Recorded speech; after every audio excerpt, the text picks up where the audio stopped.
La guerre de Donald Trump contre l'Iran ne semble pas se dérouler comme prévu, et la guerre au Moyen-Orient pourrait désormais englober toute la région. Les États-Unis prévoient d'envoyer vers les côtes iraniennes un troisième groupe aéronaval mené par le porte-avions nucléaire George Bush, qui se trouve actuellement au large des côtes des États-Unis d'Amérique. Parallèlement, le Royaume-Uni prépare son porte-avions Prince of Wales pour un déploiement au Moyen-Orient. Au même moment, le président américain Donald Trump a publiquement menacé aujourd'hui de porter un coup puissant à l'Iran et dans des conversations privées, il a exprimé un vif intérêt pour le déploiement de troupes américaines sur le territoire iranien. Mais qu'est-ce qui n'a pas fonctionné ? Ou bien à Washington, avait-il vraiment prévu de s'engager dans une longue guerre sanglante ? Je m'appelle Alexei Pechii. Discutons ensemble de ce sujet, mais avant de commencer, je vous demande de vous abonner. Abonnez-vous à cette chaîne, mettez un like à cette émission et laissez n'importe quel commentaire sous cette vidéo. C'est pour que les algorithmes de YouTube recommandent cette émission au plus grand nombre de spectateurs possible. Et abonnez-vous s'il vous plaît à ma chaîne Telegram Pechii News, le lien se trouve dans la description de cette vidéo. Nous y publions des actualités en temps réel dès qu'elles arrivent. Alors, les États-Unis d'Amérique prévoient de lancer ce soir, le 7 mars, la plus grande opération de bombardement contre l'Iran, pour détruire les installations et les usines liées aux missiles, ainsi que de frapper des institutions et des responsables à Téhéran qui n'avaient auparavant jamais été ciblés par les États-Unis et Israël. Une telle déclaration a été faite aujourd'hui par Donald Trump, et plus tard elle a été répétée et confirmée par le secrétaire au Trésor américain Scott Bessent, qui tente actuellement de stabiliser le marché mondial du pétrole. Bessent, en répétant les paroles de Trump, a déclaré que les Iraniens perdaient dans la bataille militaire là où ils étaient vaincus. Logique, n'est-ce pas ? Laissez-moi répéter encore une fois, juste pour bien saisir toute la profondeur de cette pensée. Les Iraniens perdent la bataille militaire là où ils sont vaincus. Dans le même temps, selon Bessent, l'Iran mène une bataille sur deux fronts. En se référant aux propos du chef du comité des chefs d'état-major des États-Unis, Dan Kane, du ministre de la Défense Pete Hegseth et du président Donald Trump, le chef du ministère des Finances américain a déclaré que Washington lancerait dans la soirée la plus grande opération de bombardement en Iran. Citation.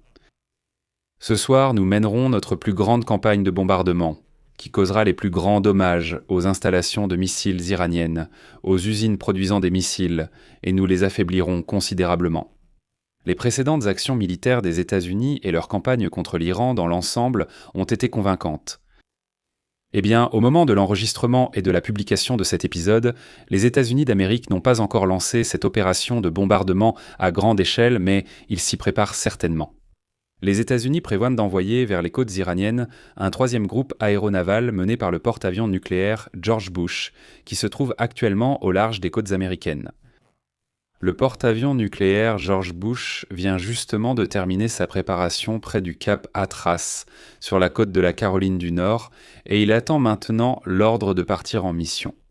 Selon le plan préliminaire, le groupe aéronaval doit se diriger vers la partie orientale de la mer Méditerranée et se déployer dans la zone où se trouvait auparavant le porte-avions Gerald Ford.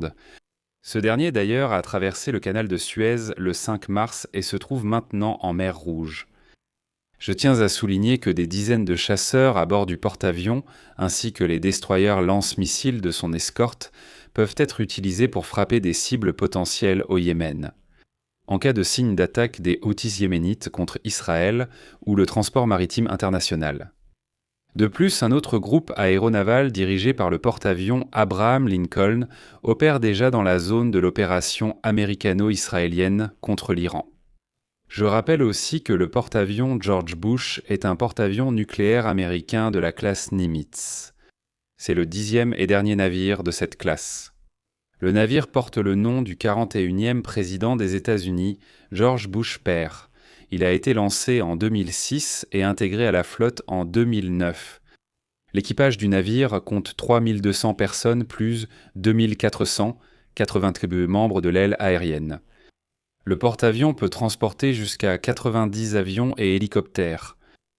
De plus, il y a eu des informations selon lesquelles le Royaume-Uni prépare son porte-avions HMS Prince of Wales à un éventuel déploiement au Moyen-Orient.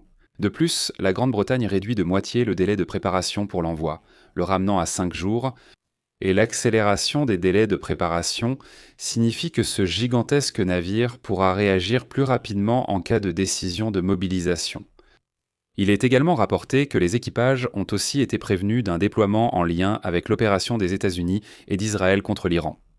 Dans le même temps, Sky News précise que cette mesure ne signifie pas que le navire de guerre qui porte le nom de l'Espagne, des chasseurs F-35 à son bord et qui nécessite l'accompagnement de nombreux autres navires et d'un sous-marin, sera envoyé pour renforcer la défense de la Grande-Bretagne dans le golfe Persique et autour de Chypre.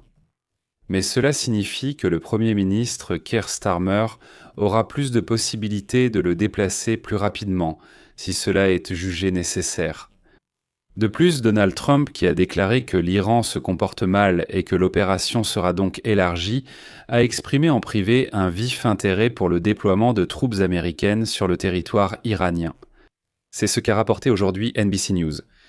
D'après les interlocuteurs de la chaîne, Trump a discuté de l'idée d'envoyer des troupes terrestres en Iran avec ses conseillers et des représentants du Parti républicain en dehors de la Maison-Blanche.